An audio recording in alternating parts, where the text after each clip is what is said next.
Shalom, shalom à tous les frères et sœurs en Christ. Alors, les frères et sœurs en Christ du Burkina, du Mali, du Niger, du Togo, les frères et sœurs en Christ du Tchad, les frères et sœurs en Christ qui sont en France, en Belgique, au Canada, un peu partout dans le monde entier. Je vous salue tous au nom du Seigneur Jésus-Christ. Alors, vous êtes sur la chaîne Famille pour Christ TV. Cette chaîne a pour objectif de vous livrer donc des enseignements, des exhortations et des méditations basées sur la parole de Dieu. Et c'est le lancement donc de son programme. Et je vais vous donner d'ici là le programme de 6 mois, c'est-à-dire de juillet à décembre 2021. Ce sont des thèmes donc qui seront à traiter à travers des vidéos. Mais avant cela, je vous encourage, je vous exhorte donc à vous abonner à la chaîne. Alors, également activer la cloche de notification pour ne rien rater de tout ce qui sera dit sur cette chaîne. Et je sais que par la grâce du Seigneur, vous serez richement bénis. Alors je souhaite encore une fois de plus la bienvenue à tous. Voici donc succinctement le programme des 6 mois. Donc les différents thèmes qui seront traités sont les suivants. Le premier thème, c'est l'unité dans l'Église. Alors la parole de Dieu dit que nous sommes membres d'un même corps, nous devons être unis, nous devons travailler la main dans la main. Le corps de Christ ne doit pas être divisé, mais malheureusement, c'est le cas souvent dans les églises. Donc, je parlerai de ce thème, l'importance de l'unité dans l'église. Également, au cours de ce thème, je parlerai des ennemis de notre unité. Qu'est-ce qui fait souvent que les chrétiens sont divisés dans l'église et ne s'entendent pas, ils ne s'accordent pas? Donc, ça, c'est le premier thème. Le deuxième thème qui sera traité, c'est les conflits dans l'église, les causes, les conséquences et les solutions. Nous savons que dans notre marche quotidienne, chaque jour, nous sommes ensemble. Alors, quelquefois, l'ennemi n'est pas content. Et il y a des conflits qui naissent entre les frères en Christ, entre les sœurs en Christ. Donc, quelles sont les causes de ces conflits-là? Quelles sont leurs conséquences sur la vie de chacun et la vie de l'Église? Et quelles solutions envisager pour résoudre ces conflits? Le thème numéro 3, c'est pourquoi les miracles se font de plus en plus rares de nos jours dans l'Église. Nous avons remarqué que dans l'Ancien Testament comme dans le Nouveau Testament, tout qu'il y avait des miracles.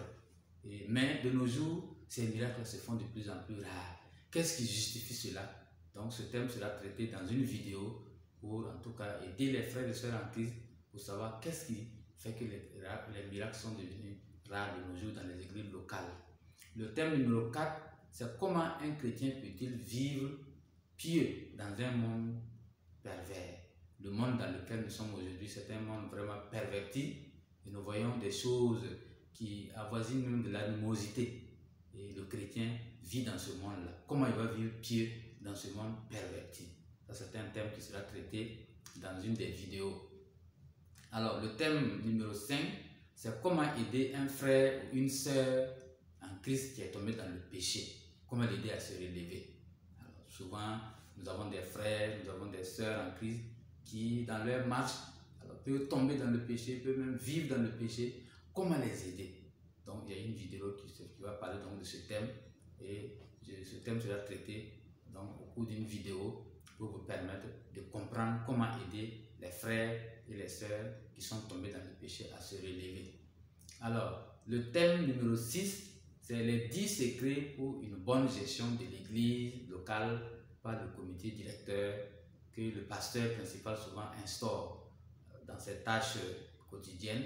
Le pasteur il installe un comité qui l'aide à à gérer l'église. Donc il y a 10 secrets pour bien gérer l'église locale. Ça c'est pour le comité directeur. Le thème numéro 7, c'est comment une église doit-elle traiter ses pasteurs.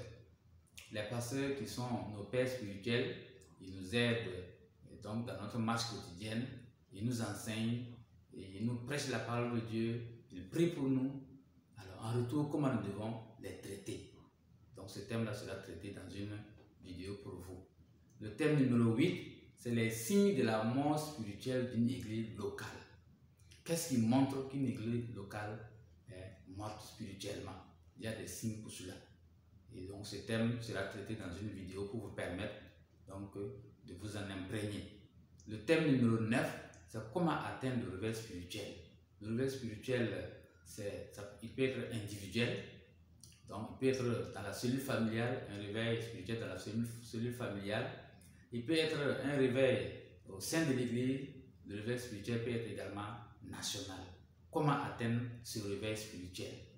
Le thème numéro 10, c'est l'importance de la repentance. Nous devons chaque jour nous repentir. Lorsque nous tombons dans le péché, nous devons nous approcher de notre Père, un Dieu d'amour, pour nous repentir. Donc, ce thème-là sera traité dans une vidéo pour vous. Donc, je vous rappelle, donc, mes frères et sœurs en Christ, que vous suivez Famille pour Christ TV. Cette chaîne, elle est pour vous. Et comme je l'ai dit, vous pouvez la regarder sur YouTube, un peu partout dans le monde, que vous soyez en Belgique, au Canada, au Burkina, au Niger, au Mali, partout, cette chaîne-là peut être regardée. Et donc, je suis là en train de vous livrer donc, le programme des 6 mois. Donc, le thème numéro 11 qui sera traité, c'est que faire quand votre pasteur s'oppose à votre appel à servir le Seigneur. Quelquefois, nous pouvons dire que nous voulons servir Dieu, nous avons reçu un appel pour servir Dieu, mais notre pasteur peut s'opposer à cela. Qu'est-ce qu'il faut faire? Est-ce qu'il faut se rebeller? Je ne crois pas. Mais qu'est-ce qu'il faut faire? Il y a des pistes donc, pour qu'il y ait en tout cas une solution à cela, pour que votre pasteur puisse vraiment être du même avis que vous. Donc, ce sera traité dans une vidéo. Le thème numéro 12, c'est les conflits dans les couples chrétiens. Quelles sont les causes des conflits dans les couples chrétiens? Quelles sont les conséquences sur la vie du couple? Les conséquences sur la vie des enfants? Alors, quelles sont les conséquences qui peuvent également se répercuter même sur l'Église? Et quelles solutions pour résoudre ces crises-là? Donc, ce thème sera traité dans une vidéo pour vous au nom de Jésus. Le thème numéro 13, c'est l'infidélité dans les couples chrétiens. Quelquefois, le couple chrétien peut, soit c'est l'homme, soit c'est la femme, en tout cas tomber dans l'infidélité. Alors, quelles sont les causes de cette infidélité? Quelles sont les conséquences liées à cette infidélité? Et quelles solutions pour en sortir, pour ne même pas tomber dedans? Et le thème numéro 14, c'est l'habillement des chrétiens dans l'église. De nos jours, lorsque vous arrivez dans des églises locales, alors vous voyez certaines personnes qui s'habillent et cela laisse vraiment à désirer. Est-ce qu'on s'habille pour être vu du Seigneur ou bien être vu des hommes? On s'habille pour venir louer le Seigneur ou bien on s'habille pour que les gens nous apprécient? Donc, le thème sur l'habillement dans l'église sera traité dans une vidéo sur cette chaîne. Le thème numéro 15, c'est le mariage des jeunes chrétiens, difficultés et solutions. Nos jeunes frères chrétiens traversent souvent des difficultés lorsqu'ils entreprennent un projet de mariage. Nous allons aborder ensemble sur cette chaîne, dans une vidéo, les différentes difficultés liées au mariage des jeunes et les solutions pour résoudre cela. Le thème numéro 16, c'est l'attitude du chrétien lorsque son pays traverse une crise. Cette crise-là, elle peut être la guerre civile, ça peut être le génocide, ça peut être le terrorisme. Comment le chrétien donc se comporte en ce moment lorsque son pays traverse une crise? Donc, c'est un thème qui sera traité pour vous. Le thème numéro 17, c'est les relations conflictuelles entre les femmes mariées et leurs belles-mères. Quelles sont les causes? Quelles sont les conséquences? Et quelles solutions envisager?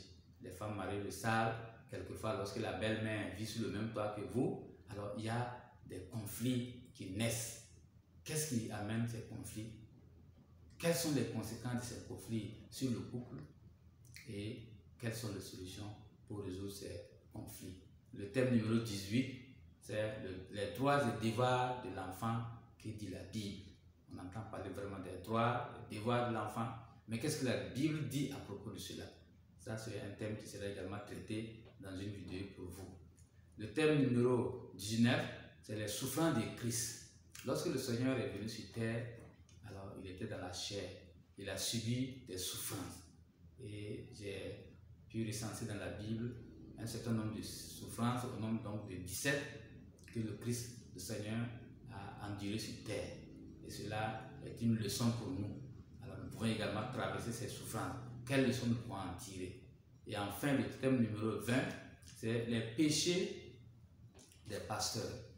Quelles sont les causes, quelles sont les conséquences et quelles sont les solutions. Nos pères spirituels qui sont chaque jour devant nous, qui nous enseignent, qui nous aident dans notre marche avec le Seigneur, sont aussi des humains. Il arrive quelquefois qu'ils pêchent, ils tombent dans le péché. Il arrive même quelquefois que certains même vivent dans le péché. Qu'est-ce qui occasionne cela? Et quelles sont les conséquences pour le pasteur lui-même, pour son ministère, pour l'église, pour les brebis? Alors, quelle solution on peut envisager lorsque le pasteur tombe dans le péché ou bien le pasteur vit dans le péché? Donc, il y a une vidéo qui va traiter de cela pour la gloire du Seigneur. Donc, mes frères et sœurs, voilà donc succinctement donné le programme des 6 mois. Et ce programme sera traité sur ma chaîne qui est Famille pour Christ TV. Et je vous encourage encore à vous abonner, partager le lien avec vos différents contacts afin que tout le monde soit béni pour la gloire du Seigneur. Et donc, je rappelle également que la chaîne peut être vue à travers le monde entier. Il suffit d'aller sur YouTube et vous recherchez Famille pour Christ TV. Alors vous verrez la vidéo, vous verrez les différents programmes qui seront déroulés. Donc que le Seigneur vous bénisse, que la grâce du Seigneur Jésus-Christ, l'amour de Dieu et la communication du Saint-Esprit soient avec vous tous au nom de Jésus. Shalom.